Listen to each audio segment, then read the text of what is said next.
ఇప్పుడు డాక్టర్ గారు మేడం చెప్తారు, అది చెప్పేది వినండి ఫస్ట్. సార్, వీళ్ళ ముగ్గురు మాటలు విన్నారు కదా, అసలు ఏమంటారు? అందరికీ నమస్కారం. నేనండి మీ శ్రీవాణి. హిట్ టీవీలో ప్రసారం అవుతున్నటువంటి ఇది కథ కాదు జీవితం కార్యక్రమానికి మీరు చూపించేటటువంటి ఆధారాభిమానాలకి మేము ఎప్పుడు కృతజ్ఞులై ఉంటాం. ఇది కథ కాదు జీవితంతో పాటు మీకు నచ్చినటువంటి కాంటెంట్ ని యూట్యూబ్ కంటే 1 వీక్ ముందుగా చూడాలి అంటే మీరు హిట్ టీవీ యాప్ లో చూడొచ్చు. దానికి మీరు చేయాల్సిందల్లా ప్లే స్టోర్ లేదా యాప్ స్టోర్ లోకి వెళ్ళి డౌన్లోడ్ చేసుకోవడమే, అది కూడా ఫ్రీగా.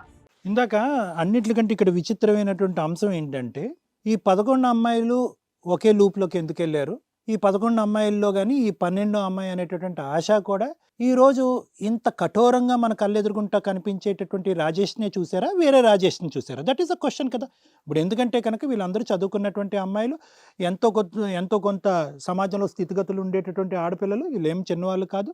అందులో పెళ్ళైనటువంటి ఆడవాళ్ళు ఉన్నారంట, భర్తలు ఉన్న ఆడవాళ్ళు ఉన్నారంట, భర్త లేనటువంటి ఆడవాళ్ళు, విడో అయినటువంటి ఆడవాళ్ళు. సో ఇది మనోడి దగ్గర టోటల్ రేంజ్ ఉందన్నమాట. అంత ఫుల్ రేంజ్. ఏ స్థాయి ఆడపిల్లల్ని కూడా అదేదో అంటారు చూడండి, ఎవరిని వదిలిపెట్టలేదనమాట. అంటే ఇతను ఈ టేస్ట్ వేరియేషనా, మెంటల్ వేరియేషనా, ఆలోచన వేరియేషనా, లేదంటే టోటల్గా మైండ్ డ్యామేజ్డా? దీన్ని మనం ఏమంటాం టెక్నికల్గా? ఆ అబ్బాయికి తెలియనటువంటి జబ్బు, బహుశా ఆ పేరు ఏంటంటే కనుక సెక్స్ మేనియాక్స్ అంటూ ఉంటాం. ఇప్పుడు ఏంటంటే ఒక అమ్మాయితో కంటిన్యూస్గా సెక్స్ పరమైనటువంటి కోరికలు ఉండటం, పదే ఆ అమ్మాయి దగ్గర నుంచి సెక్స్ కావాలని కోరుకోవటం అనేటటువంటి ఒక ఎత్తు అయితే కనుక, ఆ అమ్మాయిల్ని పదే మారుస్తూ వేరియేషన్స్ చూపెడుతూ ఆ అమ్మాయిల జీవితం సర్వనాశనం అయిపోయినా, ప్రెగ్నెంట్ అయినా కూడా, లేదంటే పెళ్లి చూపుల రూపాయన ఏదో వేరియేషన్ చూపెట్టాలనే కొత్తదనాన్ని మనం ఏమంటాం? ఇది ఒక టైప్ ఆఫ్ సెక్స్ మేనియా అని అంటూ ఉంటాం. అయితే మేడం, ఈ ఈ ఈ విధమైనటువంటి, అంటే ఈ ఈ ఈ రకమైనటువంటి సెక్స్ కోరికలు విపరీతంగా ఉండి మోసాలు చేయటం అనేటటువంటిది చాలా చిన్నగా మాట్లాడుతూ, ఎదుటి వాళ్ళని బ్లేమ్ చేస్తూ, వాళ్ళ వైపే వేలెత్తి చూపెట్టి, ఇలాంటి మెంటాలిటీ ఉండి వాళ్ళు మోసపోయినా కూడా, ప్రెగ్నెంట్ అయిపోయినా కూడా, రేపో మాపో పెళ్ళున్నా కూడా ఇది అసలు తప్పుగా కాకుండా పరిగణించకుండా, వాస్తవానికి ఏంటంటే ఎక్కడా కూడా ఎపాలజీ అనేటటువంటి సాంప్రదాయం, ఆలోచన లేకుండా, రేపటి రోజు నా ఈ ఆనవాయితీని మీరు అనవసరంగా ఈ అమ్మాయిని ఒక్కటే అడ్డం పెట్టేసి, ఈ ఫ్రెండ్ ఒకటే అడ్డంగా వచ్చి నాకు ఉండేటటువంటి ఈ ఎంటర్టైన్మెంట్కి మీరు రిస్ట్రిక్షన్ చూపెడుతున్నారనేటటువంటి వ్యక్తుల్ని ఏమంటారు అనేటటువంటిది ఇక్కడ ఇంపార్టెంట్. సో వీళ్ళందరూ కూడా ఏంటంటే, దీన్ని సైకోపాథిజం అని అంటే కనుక చాలా చిన్న పదం అనమాట. అందునుంచి సెక్స్ మ్యానియా కన్నా కూడా చిన్న పదం. ఎందుకంటే ఎంత సెక్స్ మ్యానియా కన్నా కూడా వాడి సెక్స్ పరమైనటువంటి వేరియేషన్ కోరుకుంటాడు కానీ అవతల వాళ్ళ యొక్క బాధను కోరుకోడు. ఇక్కడ ఏంటంటే మిక్స్ ఆఫ్ అది ప్లస్ సైకోపాథిజం. అంటే అవతల వాళ్ళని ఇలా హింస పెట్టి, టార్చర్ పెట్టి, ఆ అమ్మాయి ఇబ్బంది పడుతున్నా కూడా ఆ అమ్మాయి కన్నీటి బొట్టు గురించి ఎటువంటి పట్టించుకోకుండా, ఆ అమ్మాయి ప్రెగ్నెంట్ అన్నా కూడా కనికరం లేకుండా మాట్లాడేటటువంటి వాళ్ళని ఈ రెండిటికి సంబంధించినటువంటి ఇదనమాట. ఒక విధంగా ఆ విపరీతమైన కోరిక, రెండోది ఏంటంటే ఆ కోరికతో పాటు అతని సుఖం, అవతల వాళ్ళ బాధ. ఈ కాంబినేషన్ అనేటటువంటిది ఆనందించేటటువంటి భయంకరమైనటువంటి వ్యక్తిత్వం ఈరోజు రాజేష్ మారుతాడా? మారడు. రాజేష్ ఈరోజు మన ఎదురుగుంటా కూర్చున్నాడు అంటే కనుక, ఈరోజు మ్యాన్ ఆఫ్ ది మ్యాచ్ ఎవరన్నా ఉన్నారు అంటే కనుక, సమాజానికి పెద్దగా హెల్ప్ చేసేటటువంటి శంకర్ ఇలా ఉండటం వల్ల ఈరోజు ఇది ఒక కొలిక్కి వచ్చేటటువంటి అవకాశం ఉంది. కేవలం ఆశ అనేటటువంటి అమ్మాయే కాదు, ఈ చీకట్లో, ఈ తెర వెనకతలు ఉండేటటువంటి ఎంతోమంది ఆడపిల్లలకి ఈ ఎపిసోడ్ ఒక కనువిప్పు కలగాలి. వాస్తవానికి ఏంటంటే లైట్స్ బ్రైట్ని చేసి, మాస్క్ తీసేసి, బ్లర్ తీసేసి ఈరోజు రాజేష్ని పబ్లిక్ చేయాలి. చేయకపోతే కనుక చాలామంది ఆడపిల్లలు అన్యాయం అయిపోతారు. కానీ మనకు ఉండేటటువంటి లిమిటేషన్స్ వల్ల అది చేయలేకపోతుంది. ఆశ లాంటి అమ్మాయిలు ఇలాంటి వ్యక్తులను చూసినప్పుడు అసలు మానసికంగా ఏమనుకుంటారు అంటే కనుక, ఫస్ట్ ఆఫ్ ఆల్ ఫ్రంట్ని కనిపించేటటువంటి ఆ పిక్చర్, అందము, హైటు, వెయిటు, రంగు, రూపు, ఇవన్నీ వేరే అంశాలు. కానీ వీళ్ళు ఏ విధంగా నమ్మబలుగుతారు అంటే కనుక, అప్పటి వరకు వాళ్ళ జీవితంలో వెనకాతలు ఉండేటటువంటి ఆడపిల్లలు ఏ మాత్రం కూడా 0.5% కూడా ఆ ఎవిడెన్స్ వాళ్ళ మొహంలో కానీ, వాళ్ళ బాడీ లాంగ్వేజ్లో కానీ, వాళ్ళ ఫేషియల్ ఎక్స్ప్రెషన్లో కూడా ఎక్కడ కనిపించకుండా జాగ్రత్త పడతారు. ప్రధానమైనటువంటి వీళ్ళ బ్రహ్మాస్త్రం ఏంటంటే, ఈ ఇంచులో జరిగేటటువంటి ఈ సంఘటన పక్కన ఇంచులో జరిగేటటువంటి సంఘటనకి దూరంగా ఉంటుంది. ఎక్కడికక్కడ వీళ్ళన్నీ, ఈ చుక్కలన్నీ, ఇతను చేసేటటువంటి తప్పులన్నీ చుక్కలు కలిపినటువంటి ఏకైక వ్యక్తి ఈరోజు శంకర్ ఉన్నాడు. కానీ చాలామంది ఇలాంటి రాజేష్ జీవితంలో శంకర్ లాంటి వ్యక్తిని కూడా తొలగిస్తారు. స్టార్టింగ్లోనే తొలగించేస్తారు. వాళ్ళ స్నేహాన్ని కట్ చేసేస్తారు. లేదంటే ఇందాక ఎలాగైతే ఆశాకి అతనికి లింక్ పెట్టాడో, ఇదేం బాధరా బాబు, నిన్ను బాగు చేయడానికి పోయి నా క్యారెక్టర్ మీద నువ్వు ఉమ్మొస్తున్నావు ఏంటి అని చెప్పి చాలామంది విత్డ్రా అయిపోతారు.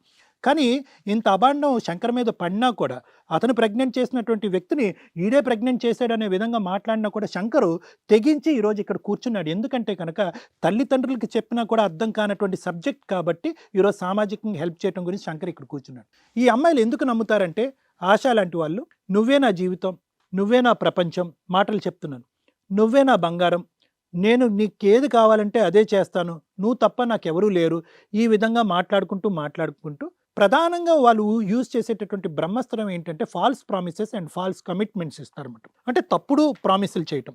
ఇలా రాజేష్ ఆశకి ఎన్నో చెప్పాడు. కానీ మరి రాజేష్ జీవితంలో దగ్గర 26-27 ఇయర్స్ ఉంటాయి రాజేష్కి. మరి 12 మంది అమ్మాయిలే ఎందుకున్నారు? బహుశా అతనికి ఉండే హైటు, వెయిట్, అతని రూపురేఖలు, అతని మాట తీరుకి, బహుశా అతనికి ఉండే పరిచయాలకి బహుశా 100 మంది అమ్మాయిలు ఉండాలేమో. 12 మంది అమ్మాయిలు ఉంటారంటే కనుక ఇక్కడ విక్టమైజేషన్ అంటే ఎవరైతే ఆశా స్థానంలో కూర్చుని ఉన్నారో వాళ్ళ యొక్క సైకాలజీ కూడా అతని మెంటాలిటీ, అతని క్రూరత్వానికి మ్యాచ్ అవుతుంది అనమాట. మ్యాచ్ అంటే కనుక అదే తత్వం అని అనట్లేదు. అతను బిస్కెట్ ఇసిరితే కనుక వెనకాతలు పడేటటువంటి మనస్తత్వాలు కూడా సమాజంలో ఉన్నాయి. ఇలాంటి వ్యక్తులు ఎంతమంది ఉన్నా, ఎన్ని పనిష్మెంట్లు పడినా ఇలాంటి వాళ్ళు ప్రతిరోజు పుట్టుకొస్తూనే ఉంటారు. మీలాంటి అమ్మాయిల్ని ట్రాప్ చేస్తూనే ఉంటారు. సో ఇక్కడ ఎడ్యుకేషన్ ఎవరికి ఇవ్వాలి? రాజేష్ లాంటి వ్యక్తులకి కౌన్సిలింగ్ ఇచ్చి ఇలాంటి వ్యక్తులను మారటం ఈజీగా, లేదంటే మీలాంటి అమ్మాయిలు అమాయకత్వంగా అటువంటి మాటల గారడిలో పడిపోయి, చిక్కుకుపోయి, మునిగిపోయి, ప్రెగ్నెంట్లు అయిపోయి, ముందు నుయ్యి వెనకతలు గొయ్యి, వాడు దరిద్రుడు, దుష్టుడు అన్నా కూడా నా కడుపులో ఉన్న బిడ్డ గురించి అతను తండ్రి అవుతే చాలు, నా జీవితం ఎలా పోయినా పర్లేదు అనేటటువంటి నీలాంటి అమ్మాయిల్ని మార్చడం ఈజీగా. సో నేను ఎప్పుడు కూడా ఎన్ని ప్రోగ్రామ్స్లో అయినా, నా క్లినిక్లో అయినా కూడా నీలాంటి అమ్మాయిలనే మార్చడానికి ప్రయత్నం చేస్తాను. ఎడ్యుకేషన్ ఎందుకు తల్లిదండ్రులు మాట్లాడుతూ ఉంటారు? సైకాట్రిస్ట్కి, సైకాలజిస్టులకి మించినటువంటి కౌన్సిలర్లు ఎవరున్నారు? సొంత తల్లిదండ్రులు. వాళ్ళ భాష మనకు అర్థం కాదు. వాళ్ళు ఇది జాగ్రత్త అమ్మా, అది జాగ్రత్త అమ్మా, ఈ ఫేస్బుక్ వద్దు, ఆ ఇన్స్టాగ్రామ్ వద్దు అనేటటువంటిది 100 రకాలు మాట్లాడినా కూడా మనం చిక్కడిపోతాం. కానీ ఇక్కడ వచ్చినటువంటి ట్విస్ట్ ఏంటంటే నీ విషయంలో దురదృష్టం కొద్దీ బహుశా ఇది అందరు అమ్మాయిలకి నేను చెప్పేటటువంటిది చెల్లుబాటు అవుతుంది.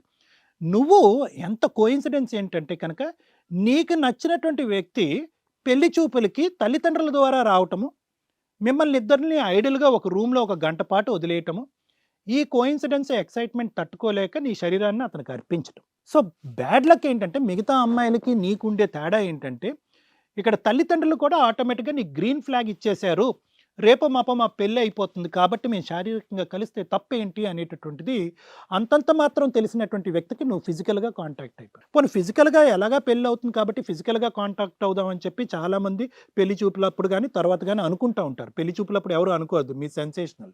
కానీ ఎంతో కొంత జాగ్రత్త పడాలి కదమ్మా. ముహూర్తం ఎప్పుడో మనకు తెలీదు. 6 నెలల తర్వాత ముహూర్తమా, సంవత్సరం తర్వాత ముహూర్తమా, ఇలాగ ఎటువంటి ప్రొటెక్షన్ లేకుండా ప్రెగ్నెంట్ అయిపోతే కనుక ప్రెగ్నెన్సీతో పెళ్లిపెట్లమే కూర్చుంటామా? ఇదెక్కడ ఆనవాయితీ, ఇదెక్కడ పద్ధతి, ఈ మాత్రం ఇంగితో నీకు లేదా? ఆలోచన కంటే యాక్షన్, ఆలోచన కంటే ఎక్సైట్మెంట్, ఆలోచన కంటే ముందు కార్యక్రమం మొదలు పెట్టాలి అనుకునేటటువంటి ఆడపిల్లలే ఇలాంటి బుట్టలో పడతారు. ఐదర్ నీ ప్రవర్తన అయినా ముందు వస్తుంది, ఆలోచన అయినా ముందు వస్తుంది. ఆలోచన ముందు వచ్చినటువంటి ఆడపిల్లలు తప్పులు చేయరు, ఆలోచన వెనకాతలు వచ్చేటటువంటి ఆడపిల్లలు మాత్రం ఇదే తప్పు చేస్తారు. ఇప్పుడు నీకుండేటటువంటి డెసిషన్ 2 అమ్మ. ఒకటి, అబార్షన్ చేయించుకో అనేటటువంటి మాట నేను వాడను, అది లీగల్ కాదు, అది ఎవరు కూడా ఎత్తుకలేదు. Because abortion is your own right, అతనికి కూడా హక్కు లేదు. ఉంచుకోవాలా తీసేసేయాలి అనేటటువంటిది నీ ఆలోచన. కానీ దురదృష్టం ఏంటంటే కనుక 4th month pregnancy is a very delicate age of pregnancy. అక్కడ ఏంటంటే కనుక ఆ టైం అప్పుడు ప్రెగ్నెన్సీ ఉంచాలా తీయాలా అనేటటువంటిది ఒక డాక్టర్ నిర్ణయించవలసినటువంటి అంశం, నువ్వు ఒప్పుకున్నా ఒప్పుకోకపోయినా కూడా. ఎందుకు అంటే కనుక అది తల్లికి కానీ బిడ్డకు కానీ, అంటే తల్లికి చాలా హానికరం. నువ్వు ఒకప్పుడు ఇతన్ని కావాలి అని అనుకుంటే కనుక, ఇతనే కావాలి అని నువ్వు అనుకుంటే కనుక ఇంకెక్కడితో నువ్వు వెళ్ళిపోవచ్చు. మేమెవరు మాట్లాడటానికి కౌన్సిలింగ్ కూడా చేసేటటువంటి అవకాశం లేదు. కానీ నువ్వు ఇతనే కావాలి అనేటటువంటిది ఎందుకు అనుకుంటున్నావు అంటే నీ బిడ్డ గురించి అనుకుంటున్నావు అని ఒక మాట చెప్పావు. అతను మంచోడనో దేవుడనో కాదు, నా బిడ్డ గురించి అతను కావాలి అని అంటున్నాం. ఈ పాయింట్ దగ్గర నీకు కౌన్సిలింగ్ ఇవ్వాల్సినటువంటి అవసరం ఉంది. ఎందుకంటే 2 విధాలుగా. ఒకటి, నువ్వు పెళ్లి చేసుకున్నా కూడా అతని క్రూరత్వం ఏమీ మారదు, అతను తిరిగేటటువంటి అమ్మాయిలు ఏం మారరు. మేము ఫోర్స్ చేసి బలవంతం చేస్తే కనుక బలవంతంగా నీకు తాళి కడతాడు, అతని కార్యక్రమం అనేటటువంటిది అలా కంటిన్యూ అవుతుంది. నెంబర్ 1. నెంబర్ 2, ఇటువంటి తత్వం, ఇటువంటి ఆలోచన శైలి రేపొద్దున నీ బిడ్డకు రాదా అనేటటువంటిది 2వ అంశం. సో 2 విధాలుగా నీ గుంతలో నువ్వు పడేటటువంటి అవకాశం ఉంది. కాబట్టి అతన్ని పెళ్లి చేసుకోవాలనేటటువంటి ఆలోచన నీకుంటే కనుక నీకు చాలా బాగా కౌన్సిలింగ్ చేయవలసినటువంటి అవసరం ఉంది.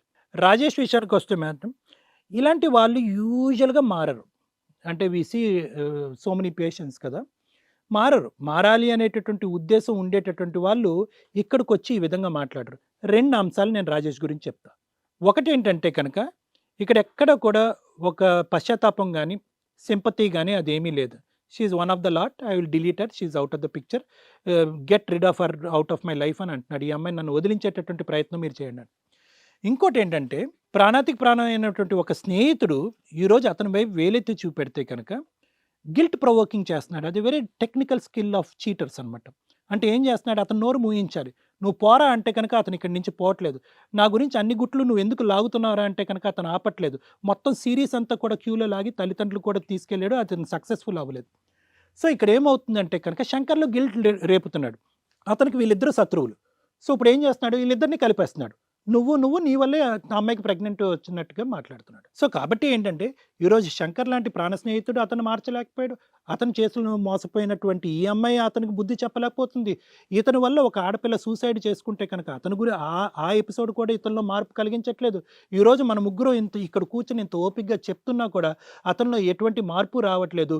ఇన్ఫ్యాక్ట్ శంకర్ని బయటకు వెళ్ళాక నేను వేసేస్తాను అది ఇది అని అంటున్నాడు. ఇతనికి కూడా రిస్క్ ఉంది. సో ఇక్కడ ఏంటంటే రాజేష్కి ఒకే ఒక్కటి ఏంటంటే కనుక he has to be punished from a legal point of view.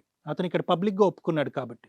ఈ అమ్మాయికి మాత్రం దయచేసి అతను కోరుకోవద్దు, కోరుకుంటే కనుక నీకు కౌన్సిలింగ్ ఇవ్వాల్సినటువంటి అవసరం చాలా ఉంది. ఎందుకంటే ఈ సబ్జెక్ట్ అంతా ఇంకా చాలా ముఖ్యమైనటువంటి వ్యక్తులకు తెలియదు. వాళ్ళు ఎవరంటే నీ తల్లిదండ్రులు. వాళ్ళు తెలిస్తే కనుక మేము కౌన్సిలింగ్ ఇవ్వక్కర్లేదు, నీ చేయి పట్టుకుని ఇక్కడి నుంచి తీసుకెళ్ళిపోతారు. ప్రెగ్నెన్సీ సంగతి తర్వాత చూసుకుంటారు. సో నా ఉద్దేశం ఏంటంటే ఇక్కడ ఎవరికి వాళ్ళు ఇక్కడ ఏ బంధం లేదు. అక్కడ స్నేహబంధం లేదు, అక్కడ ప్రేమ బంధం లేదు. రాజేష్కి ఆ విధంగా బుద్ధి చెప్పాలి, ఈ ఆశాకేమొచ్చి ఖచ్చితమైన కౌన్సిలింగ్ ఇవ్వాలి. Okay sir, thank you.